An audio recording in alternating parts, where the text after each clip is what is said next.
দক্ষিণ দিনাজপুর জেলার হিলি ব্লকে বামফ্রন্টের উদ্যোগে এক প্রতিবাদ মিছিল ও অবস্থান সভা অনুষ্ঠিত হয়।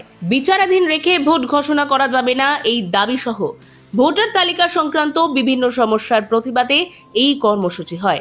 বামফ্রন্টের দাবি, বিচারাধীন ও ডিলিট হওয়া ভোটারদের তালিকা প্রকাশ করতে হবে এবং এসআইআর এর নামে অযথা হয়রানি বন্ধ করতে হবে।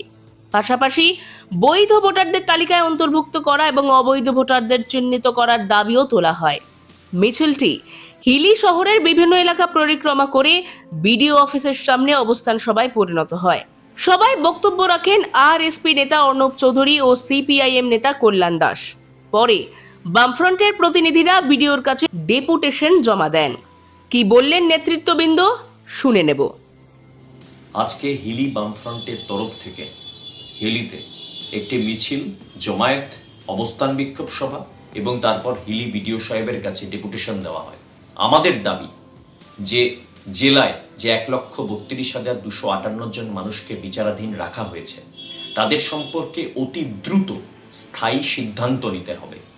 আজ রাজ্যে 60 লক্ষ মানুষ এরকম বিচারাধীন হয়ে ঝুলে আছে, অথচ তাদের উপযুক্ত কারণ দেখানো হয়নি, তাদের তালিকা প্রকাশ করা হয়নি। তা করতে হবে। এবং যারা ডিলিট হয়ে গেছেন, বাদ হয়ে গেছেন, তাদেরও তালিকা কারণ সহ প্রকাশ করতে হবে এবং যে রিজেকশন লেটার বা অর্ডার শিট সেটা দিতে হবে। কারণ যারা বৈধ ভোটার তারা তাদের নাম তুলতে গিয়ে যাতে কোনো আইনগত সমস্যায় না পড়েন বা তারা কোনো রকম যদি আইনগত পদক্ষেপ নিতে চান সেটাও যারা তারা নিতে পারেন। এই এসআইআর নিয়ে মানুষকে যেভাবে হয়রানি করা হচ্ছে এটা কোনোদিনও ইতিপূর্বে আমাদের ভারতবর্ষে হয়নি এবং আমাদের রাজ্যে তো হয়নি। এই হয়রানিকে বন্ধ করতে হবে, বৈধ ভোটারদের তালিকায় ঢোকাতে হবে, অবৈধ ভোটারদের চিহ্নিতকরণ করতে হবে। এই লক্ষ্যে এই যে তৃণমূল এবং বিজেপির রাজনৈতিক ষড়যন্ত্র, গরিব প্রান্তিক মানুষ, আজকে সংখ্যালঘুরা, আজকে গরিব সাধারণ মানুষ যাদের কাগজপত্রের ঠিক নেই, এই এসআইআর এর জন্য আজকে দেশের দীর্ঘদিনের অধিবাসী হয়েও তারা তাদের বৈধ ভোটার এবং গণতান্ত্রিক অধিকার, আজকে ভোটাধিকারকে হারাতে চলেছে।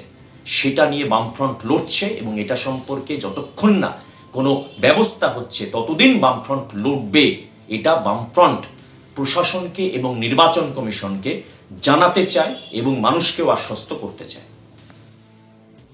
নিজস্ব প্রতিবেদন, জনতার